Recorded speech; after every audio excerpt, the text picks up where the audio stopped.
Jemaat yang dikasihi dalam Tuhan kita Yesus Kristus, saatnya kita bersama akan merenungkan kebenaran firman Tuhan. Oleh karenanya, mari bersama kita satu dalam doa sebelum bersama kita akan membaca dan merenungkan firman Tuhan. Mari bersama kita satu dalam doa. Bapa Sorgawi, saatnya Tuhan, kami bersama hendak membaca dan merenungkan kebenaran firman-Mu. Berkati Tuhan agar kami dapat memahami kehendak Tuhan di dalam firman yang akan kami baca dan melaksanakannya dalam kehidupan setiap hari kami dengan sungguh. Berkati hamba agar dapat menguraikan firman-Mu dengan baik sehingga apa yang hamba uraikan semata dalam pimpinan Roh Kudus Tuhan. Berfirmanlah Tuhan, kami anak-anak-Mu siap untuk mendengarkannya. Dalam Kristus kami berdoa. Amin. Ibu Bapa yang dikasihi dalam Tuhan Yesus Kristus, saya mengundang kita untuk berdiri, dan sambil kita berdiri kita membuka bagian kita pada malam ini, Imamat. Kitab Imamat pasal 18, ayatnya yang ke-6 hingga ke-30.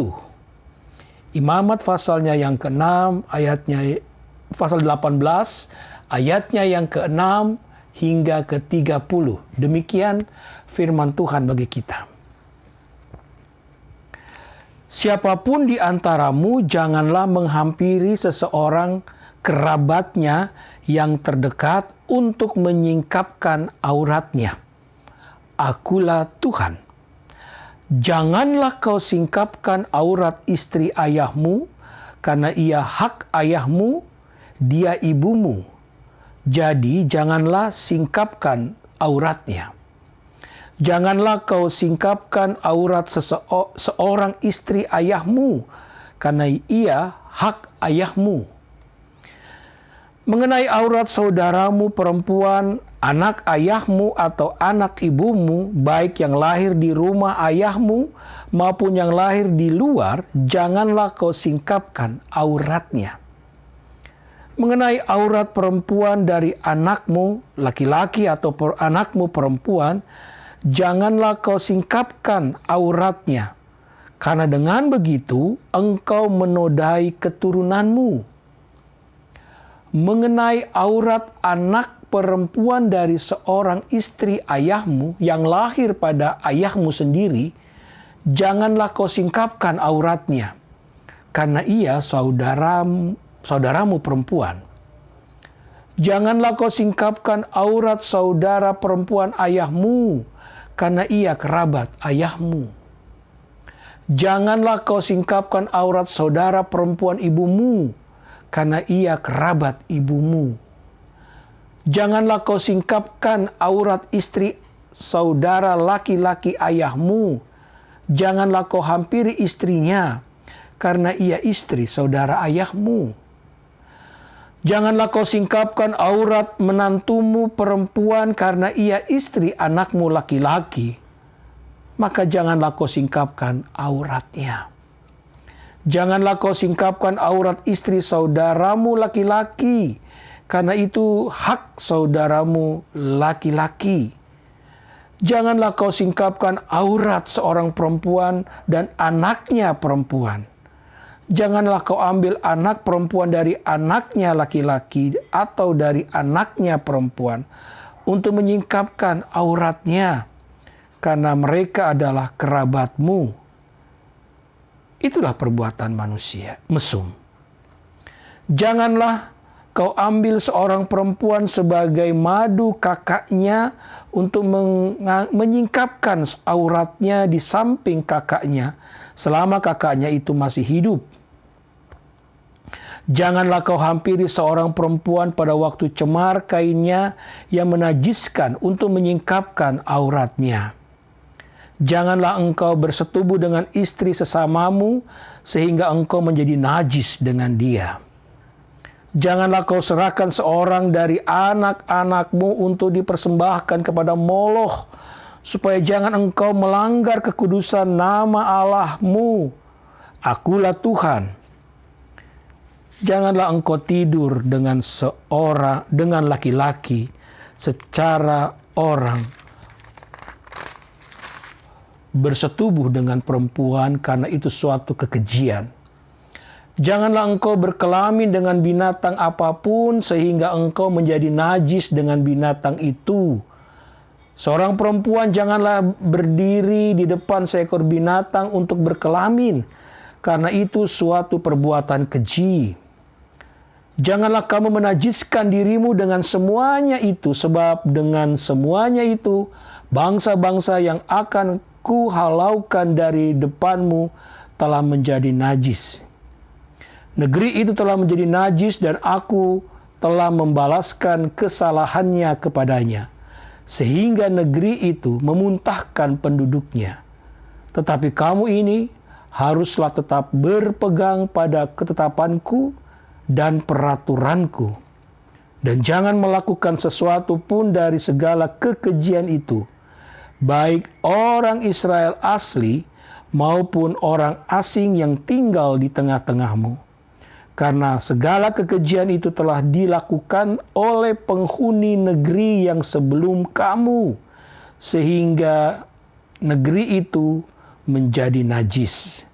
Supaya kamu jangan dimuntahkan oleh negeri itu apabila kamu menajiskannya, seperti telah dimuntahkannya bangsa yang sebelum kamu. Karena setiap orang yang melakukan sesuatu pun dari segala kekejian itu, orang itu harus dilenyapkan dari tengah-tengah bangsanya. Dengan demikian kamu harus tetap berpegang pada kewajibanmu terhadap aku. Dan jangan kamu melakukan sesuatu dari kebiasaan yang keji itu yang dilakukannya sebelum kamu. Dan janganlah kamu menajiskan dirimu dengan semuanya itu. Akulah Tuhan Allahmu. Demikianlah firman Tuhan bagi kita semuanya. Terpujilah Kristus. Haleluya. Haleluya, haleluya, nama Tuhan terpujilah. Haleluya, haleluya, nama Tuhan terpujilah. Bapak Ibu, kata budaya kita semua kenal kan?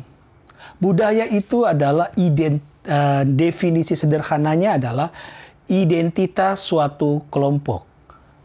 Budaya itu, Ibu Bapak, muncul dari perilaku sehari-hari. Sesuatu yang biasa dilakukan oleh sebuah kelompok masyarakat atau sebuah kelompok suku, bangsa, dan sebagainya. Nah, kebiasaan yang berulang-ulang itu akhirnya menjadi suatu perilaku yang melekat pada diri mereka atau menjadi sesuatu yang ada dalam identitas diri mereka. Nah, Ibu Bapak, dengan gambaran seperti itu, maka itulah budaya mereka. Ya, sederhana, budaya itu macam-macam bentuknya. Ada dalam bentuk percakapan, komunikasi dalam bentuk percakapan, ada dalam budaya dalam penampilan. Kalau percakapan, budaya orang Batak atau orang Ambon itu bisa bicara keras, ya, suaranya lantang. Kalau orang Jawa halus, itu budaya mereka, itu budaya masing-masing. Karena memang terbiasa dengan lingkungannya di asalnya masing-masing.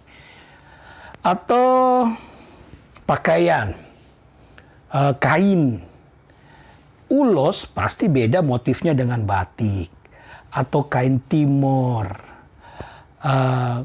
Motif kain-kain dari Dayak, orang sudah pasti lihat, oh ini dari Sumatera Utara, oh ini kain Timur, ini kain Jawa, dan sebagainya. Karena lihat dari ciri khasnya yang berbeda, identitasnya di situ.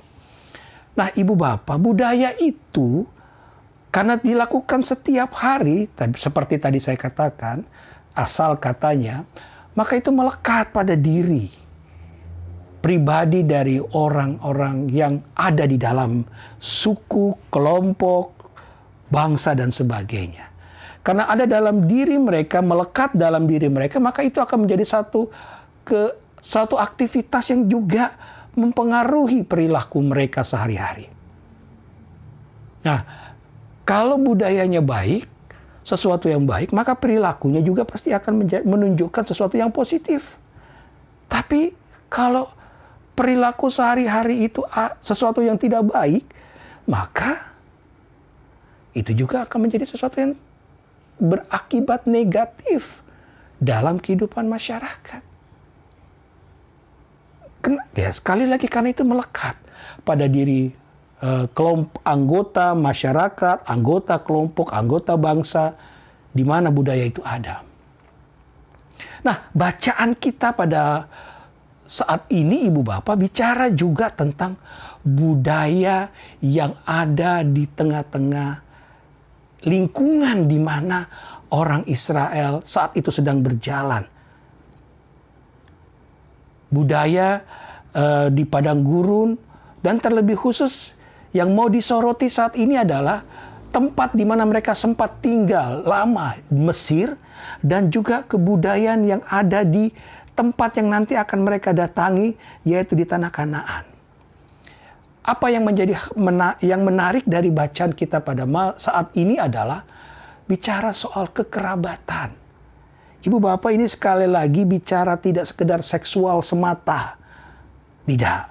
Tetapi ini bicara tentang bagaimana membina kekerabatan yang benar di dalam Tuhan.